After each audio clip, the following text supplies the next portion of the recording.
Peradaban sebuah kota ditentukan seberapa tinggi pelayanan pemerintah kepada rakyatnya, juga seberapa patuh dan tertib rakyat itu juga.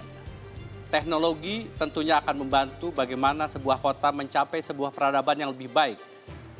Badan Perencanaan Pembangunan Nasional telah menetapkan 6 ukuran untuk membentuk yang namanya kota pintar atau smart city. Antara lain bagaimana pengelolaan pemerintahannya, bagaimana lingkungannya, bagaimana manusianya, dan bagaimana juga kehidupannya. Memang masih ada 30 tahun kita untuk mencapai tingkatan yang paling ideal dari smart city itu. Tapi kita harus mengetahui sejauh mana perjalanan dan peta jalan yang sudah kita siapkan. Membangun peradaban kota bersama saya, Suryo Potomo, inilah Economic Challenges.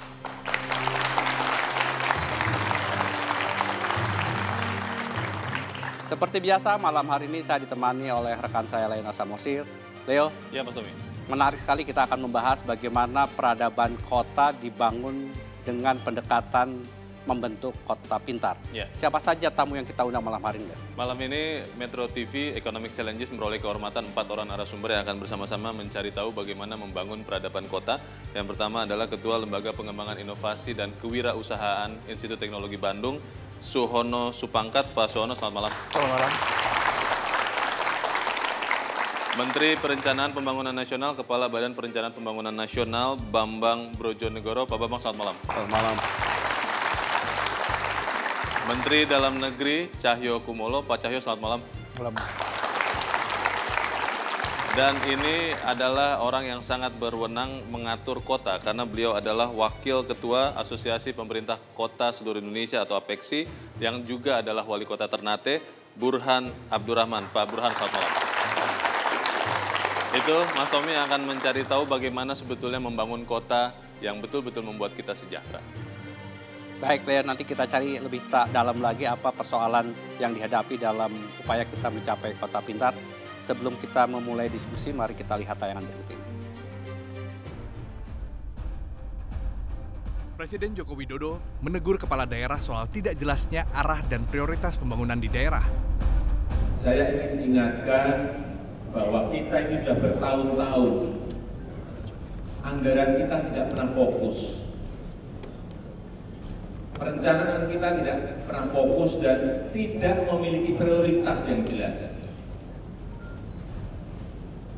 Oleh sebab itu, saya ingatkan agar baik di kementerian, di lembaga, di provinsi, di kabupaten, di kota, berilah prioritas apa yang ingin dikerjakan.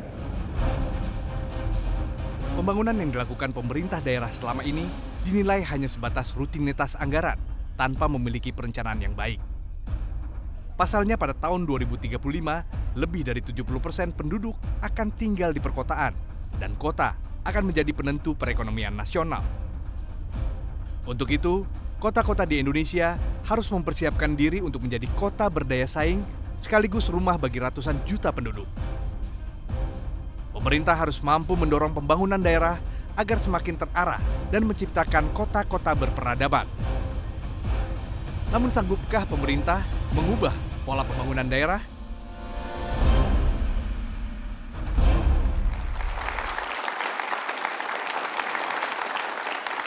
Leo, sebelum kita memulai diskusi, bisa digambarkan seperti apa kemajuan kota-kota di Indonesia sekarang ini? Ya, Mas Tommy dan pemirsa, ada beberapa data yang kita harus tahu bahwa memang masalah kota ini menjadi sesuatu keniscayaan. Berdasarkan data yang kami peroleh dari berbagai sumber yang diolah dari Badan Pusat Statistik tahun 2014, bahwa tren urbanisasi perpindahan penduduk dari desa ke kota akan terus terjadi, dan di tahun 2045 diperkirakan 82,37% penduduk akan hidup di kota. Ini suatu tren yang terus kita lihat dari tahun ke tahun. Kita lihat data dari tahun 2005 hingga diperkirakan tahun 2045 akan lebih banyak orang yang hidup di kota daripada di desa. Kita melihat data berikut. Di pemberian Anugerah Pangripta Nusantara 2017 yang baru saja diberikan, data ini kami peroleh dari Bappenas, ada beberapa provinsi dengan perencanaan terbaik. Yang pertama adalah daerah istimewa Yogyakarta, yang kedua adalah DKI Jakarta, dan yang ketiga adalah Sumatera Selatan. Beberapa orang mengatakan DKI Jakarta dan Sumatera Selatan mungkin menjadi yang terbaik karena ada event Asian Games yang akan datang. Wallahualam. Kita lihat data berikut, bagaimana pemenang Anugerah Pangripta Nusantara 2017. Data yang kami peroleh dari Bappenas juga memperlihatkan bahwa kategori provinsi dengan inovasi terbaik dalam perencanaan adalah DKI Jakarta. Kemudian kabupaten atau kota dengan inovasi terbaik dalam perencanaan adalah Muara Enim. Sementara provinsi dengan peningkatan tertinggi kualitas perencanaan adalah Sulawesi Tengah. Kita lihat bagaimana kota-kota itu kalau dibandingkan dengan kota-kota lain di dunia.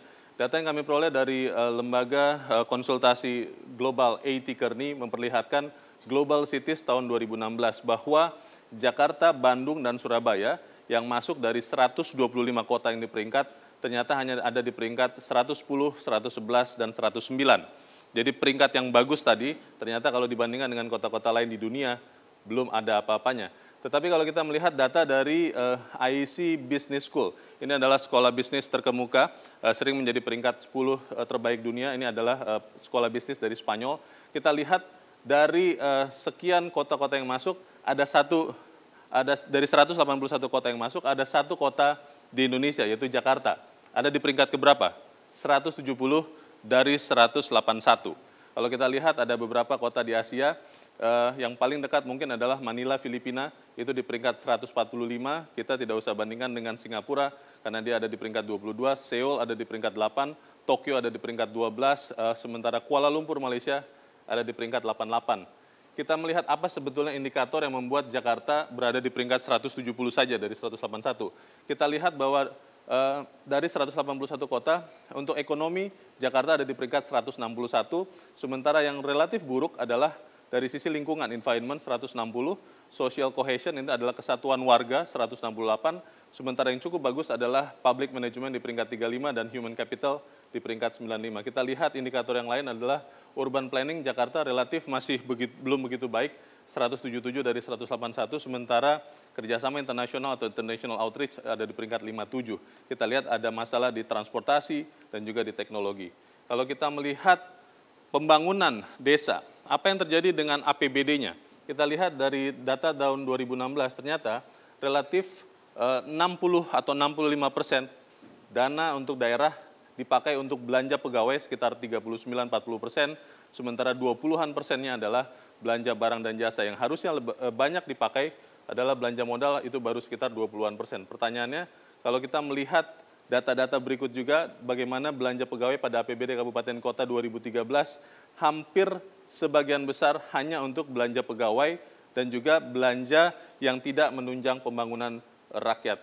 Kalau begitu, apakah kemudian kota-kota itu bisa dibangun dengan paripurna? Apakah kemudian penduduknya bisa sejahtera? Apakah kemudian kotanya bisa menjadi smart city? Mas Tommy. Baik. Saya ingin dari Pak Bambang. Pak Bambang, smart city sudah menjadi program. Apa sebetulnya yang dicapai dengan smart city yang dicanangkan oleh Bappenas? Ya, sebenarnya kita ingin mempunyai kota-kota besar di Indonesia yang memang ramah dan bersahabat terhadap penduduknya. Ya. Tadi ada beberapa ranking. Nah, salah satu ranking yang sebenarnya penting untuk penduduk Indonesia adalah yang sering disebut sebagai most livable city, di mana hampir tidak pernah ada kota di Indonesia yang masuk di peringkat yang cukup tinggi. Kenapa? Karena memang kota di Indonesia ini lebih banyak dirancang hanya untuk sekedar penduduk itu tinggal, tapi tidak diarahkan untuk membuat penduduk itu merasa nyaman dan aman untuk tinggal di kota tersebut. Jadi yang kita inginkan dalam perencanaan, kita berencana membuat suatu roadmap dari pengembangan kota di Indonesia sampai tahun 2045. Ujungnya adalah kita ingin smart itu diterjemahkan tidak hanya berbasis teknologi informasi atau berbasis IT, tapi yang lebih penting kota yang memang bisa membuat penduduknya nyaman. Sehingga dengan kenyamanan tersebut, dia bisa melakukan segalanya secara efisien. Kalau boleh dilihat sekarang posisinya di mana kota-kota di Indonesia umumnya, Pak? Saya pikir kita sekarang ini masih berkutat dengan sebenarnya isu dasar. Ya. Isu dasar ini salah satunya adalah infrastruktur dasar. Saya tidak bicara mengenai jalan atau listrik. Tetapi yang paling dasar misalkan masalah sanitasi dan air bersih. Itu pun untuk kota selevel Jakarta, itu kelihatan sekali bahwa masalah air dan sanitasi ini tidak tertangani dengan baik. Kami melihat penyebaran atau distribusi air bersih di Jakarta ternyata belum mencapai seluruh wilayah kota Jakarta atau DKI Jakarta. Sehingga akibatnya ada sebagian warga Jakarta yang terpaksa mendapatkan airnya dengan mendapatkan air dari tanah atau menggali sumur. Sehingga akibatnya terjadi eksplorasi luar biasa. Baik. Nah, itu saja sudah menunjukkan bahwa kita tidak smart. Bukannya kita membuat kotanya menjadi lebih ramah lingkungan, tapi kita malah merusak kota tersebut. Baik, Pak Cahyo, kalau kemudian evaluasi dari Kementerian Dalam Negeri sendiri, apa sebetulnya menjadi faktor penyebab dari apa yang disampaikan oleh Pak Bambang tadi? Yang pertama, arahan Bapak Presiden Jokowi kepada saya dan kepada teman-teman kepala daerah, bagaimana membangun daerah maupun kota itu harus lebih efektif, efisien, mempercepat reformasi birokrasi yang ujungnya nanti untuk memperkuat otonomi daerah. Nah, sehingga Bappenas merancang kota-kota ini harus mampu secepatnya memprogramkan infrastruktur sosial dan infrastruktur ekonomi dengan baik. Ada kota besar diukur dari jumlah penduduk, ada kota kecil tapi ada nilai historis. Nah, saya kira bukan masalah jumlah penduduk atau besar kecilnya. Ternate misalnya. Ya. Nah, ini semua tergantung dari inovasi kepala daerahnya. Tanpa ada inovasi, tanpa ada keberanian, tanpa ada konsepsi, tanpa ada konektivitas antar kota, antar daerah, tidak akan mungkin yang dikonsepkan oleh Bappenas, oleh Pak Bambang itu akan bisa terwujud. Apa percepatan yang dimintakan dan didorong oleh Kementerian Dalam Negeri khususnya kepada daerah-daerah untuk melakukan Ya, intinya perubahan? memberikan pelayanan yang terbaik kepada masyarakat. Seorang kepala daerah bukan raja, bukan pemimpin, tapi dia seorang manajer yang baik.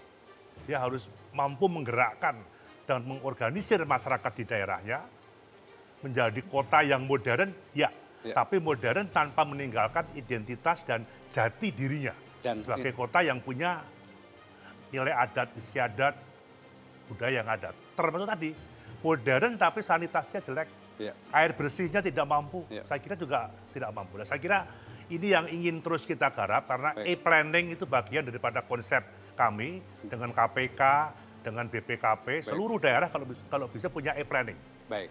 Nah, saya ingin ke Pak Suhono. Pak Suhono, saya tahu ITB sudah 4 tahun mencoba melakukan inisiatif, melakukan semacam kompetisi lomba kepada daerah-daerah, mendorong mereka untuk menjadi lebih kreatif. Nanti kita coba dalami, kita harus jeda terlebih dahulu, jangan kemana-mana, tetaplah di Ekonomi Challengers.